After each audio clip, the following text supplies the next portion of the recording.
nossa batalha e a nossa luta nesse conflito dos séculos é contra Satanás. As forças do inimigo operam no mundo invisível. E eu lhes asseguro com certeza que Satanás tem despachado do seu quartel-general muitos e muitos anjos maus para instigar o povo de Deus, para criar conflitos no meio do povo de Deus, para criar problemas no meio do povo de Deus. E a Bíblia confirma isso, porque o homem da revelação, ele disse que viu o dragão irado contra a mulher e saindo para pelejar contra o restante da sua descendência, o que guarda os mandamentos de Deus e tem o testemunho de Jesus. O diabo não está a pelejar contra a igreja, o diabo está só irado com a igreja. Porque a peleja dele é contra quem? É contra quem? Os membros da igreja, a descendência da mulher que é a igreja. Meus queridos, não é fácil lutar uma guerra onde a gente não pode ver o inimigo. Mas Paulo nos alerta que a nossa batalha é contra o poder das trevas que está no mundo exterior, no mundo invisível, que nós não podemos ver. Vocês sabem que outro dia eu estava lendo o testemunho de um rapaz que veio do satanismo. Existe uma religião chamada satanismo. Não é muito comum por aí, mas ela existe. E esse rapaz, ele era do satanismo e ele converteu-se à igreja adventista do sétimo dia. E ele disse no testemunho dele que vários satanistas iam na igreja no sábado, pela manhã, como visita. E ele disse que vários anjos maus eram despachados juntos com esses satanistas para criar um alvoroço nas crianças, para elas chorarem e ficarem gritando dentro do culto do santuário, atrapalhando o serviço sabático. E ele disse que várias vezes até os adultos eram assediados pelos anjos maus para estimular a conversa dentro do santuário, no objetivo de criar distúrbios dentro do serviço do Senhor. Mas ele disse que quando eles iam na quarta-feira na igreja, ele disse que eles não tinham sucesso.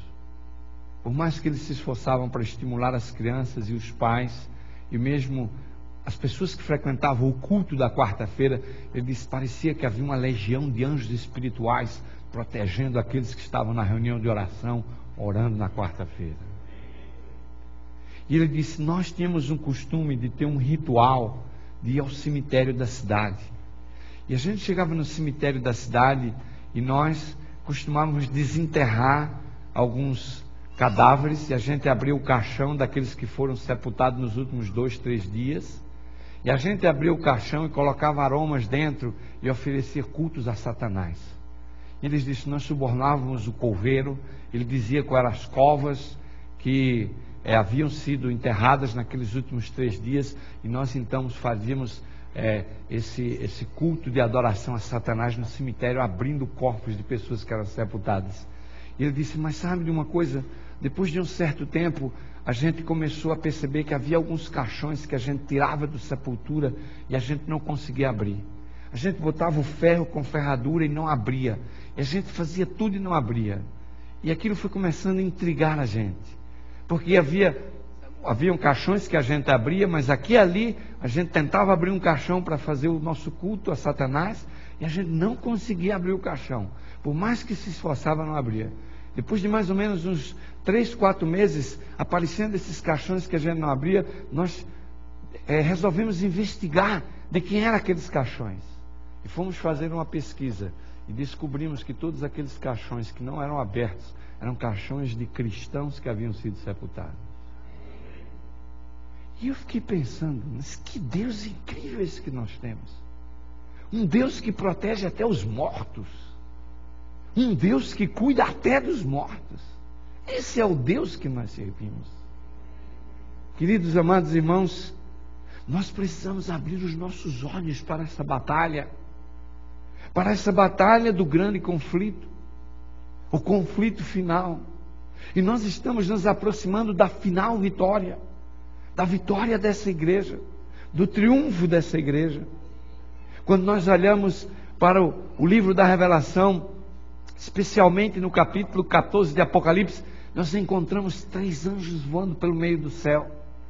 E hoje à noite, amanhã à noite, quarta-feira à noite, nós vamos estudar o que realmente significa esses 3 anjos com suas mensagens extraordinárias. E hoje à noite eu quero falar a vocês o que realmente significa a mensagem do primeiro anjo em relação ao conflito final. Vamos abrir as nossas Bíblias na mensagem do primeiro anjo. Apocalipse, capítulo 14 e o versículo 6 e 7. Vamos abrir a Bíblia em Apocalipse, no capítulo 14 e no versículo 6 e 7, nós encontramos aqui a primeira mensagem angélica. Livro de Apocalipse, no capítulo 14, e os versículos de 6 a 7. 6 e 7.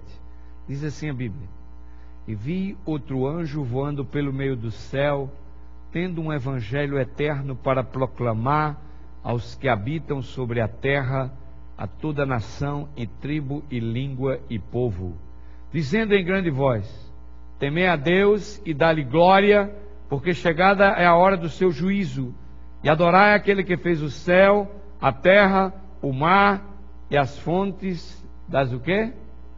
Das águas. Meus queridos, o ponto-chave da mensagem do primeiro anjo é o evangelho eterno e o juízo. Esses são os 2 pontos-chave da mensagem do primeiro anjo.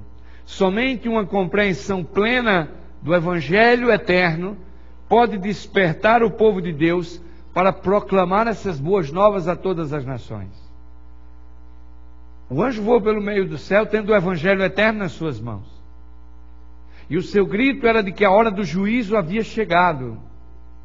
Ele que era necessário dar esse alerta ao planeta Terra de que Deus é o Criador, de que só Ele é digno de adoração. E a mensagem diz que esse toque precisava alcançar os 4 cantos da terra, toda tribo, nação, povo e língua, com a mensagem do Evangelho eterno. A mensagem é o Evangelho eterno. A razão é porque o juízo havia chegado. A mensagem não é o juízo, a mensagem é o Evangelho eterno. É por isso que nós precisamos entender o que é o Evangelho eterno. Se nós não entendermos o que é o Evangelho eterno, como é que nós vamos entender a mensagem do primeiro anjo? Não poderemos entender a mensagem do primeiro anjo se não entendermos o Evangelho eterno. Nós sabemos que em 1844 começou um juízo de investigação lá no céu. E esse anjo começou a voar a partir de 1844, anunciando que a hora do juízo de investigação no céu havia chegado. E como havia chegado a hora do juízo de investigação, que começou em 1844 e vai terminar quando a porta da graça fechar, em algum momento aí na frente, que nós não sabemos, o Evangelho eterno precisa ser pregado. A razão e a motivação para pregar o Evangelho eterno é que o juízo já iniciou lá no céu, esse juízo que está investigando a vida das pessoas. Mas, meus queridos, talvez a pergunta crucial do tema dessa noite é a seguinte: o que é o Evangelho eterno? O que é o Evangelho eterno? Se esse anjo voa no meio do céu tendo o Evangelho eterno, e a missão dele era proclamar o Evangelho eterno a toda tribo, nação, povo e língua, porque o juízo de investigação é chegado, o que é realmente o Evangelho eterno? É maravilhoso sabermos que a Bíblia tem a resposta. Vamos abrir a Bíblia em Romanos capítulo 1 e o versículo 16. Paulo explica para nós o que é o Evangelho eterno.